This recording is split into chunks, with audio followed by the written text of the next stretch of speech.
માં સદગુરુ બ્રહ્માનંદ સ્વામી મંદિર કરાવતા હતા. એક વખતે સભા ભરાઈને બેઠી હતી. તે સમયે સર્વે ગરાસિયા તથા દરબારો આવીને આગળ બેઠા. ત્યારે દરબાર રઘાભાઈએ બ્રહ્મમુનિને કહ્યું છે, દરબાર રામાભાઈને દીકરા નથી.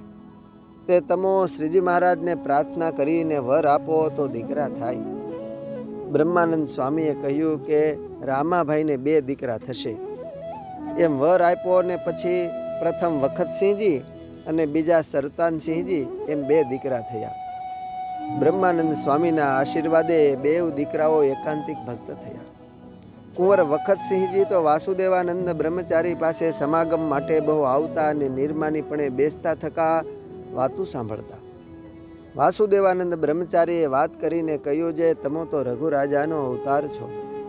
તમોને પ્રગટ ઉપાસના માટે તમારે આટલા જન્મ લેવા પડ્યા.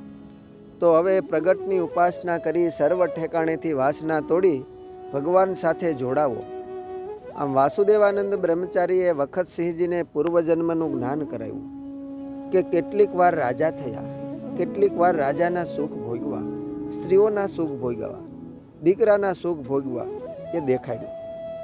નાશવંત સંસારના સુખ દુઃખ નજરે જોઈ તેઓ વિરક્ત થઈ ગયા અને પ્રાર્થના કરીને કહ્યું કે સ્વામી, આવા અપાર દુઃખ તો ઘણીવાર ભોગવા છે, માટે તે દુઃખથી મુક્ત થવું ઘણું સારું. તેથી તમારો સમાગમ માગું છું.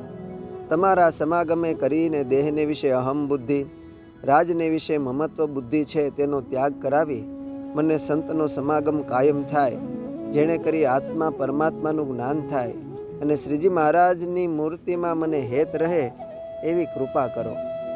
એમ કહી દિન પ્રતિદિન સમાગમ કરતા અને વંડાની જમીન તથા ખાતરી મંદિરમાં આપી એમનું લખાણ કરીને મંદિરમાં સુપરત કર્યું. ત્યારે આચાર્ય શ્રી અયોધ્યા પ્રસાદજી મહારાજ એમના ઉપર અતિ પ્રસન્ન થયા. એમનો વાહો થાબડીને કહ્યું, જે વખતસિંહજી, તમને અંતકાળે હું શ્રીજી મહારાજને લઈને તેડવા આવીશ. પછી જ્યારે મરણને 4 માસ બાકી રહ્યા ત્યારે અયોધ્યા પ્રસાદજી મહારાજે આવીને વખતસિંહજીને કહ્યું, તમારે 4 માસનું આયુષ્ય બાકી છે. 4 માસ પૂરા થશે એટલે મહારાજને સાથે હું તમને તેડવા આવીશ. એમ કહી અદૃશ્ય થઈ ગયા. 4 માસમાં 4 દિવસ બાકી રહ્યા ત્યારે આવીને કહ્યું કે પરવારવું હોય ને દાન પુણ્ય કરવું હોય તો કરી લ્યો. ત્યારે વખતસિંહજીએ બ્રાહ્મણોની ચોરાસી કરી, મંદિરમાં રસોઈ દઈ, સંતો ભક્તોને જમાડ્યા, સંતોને ધોતિયા ઓઢાડ્યા, ઠાકોરજીને થાળ તથા વસ્ત્ર ઘરેણા ચડાવ્યા.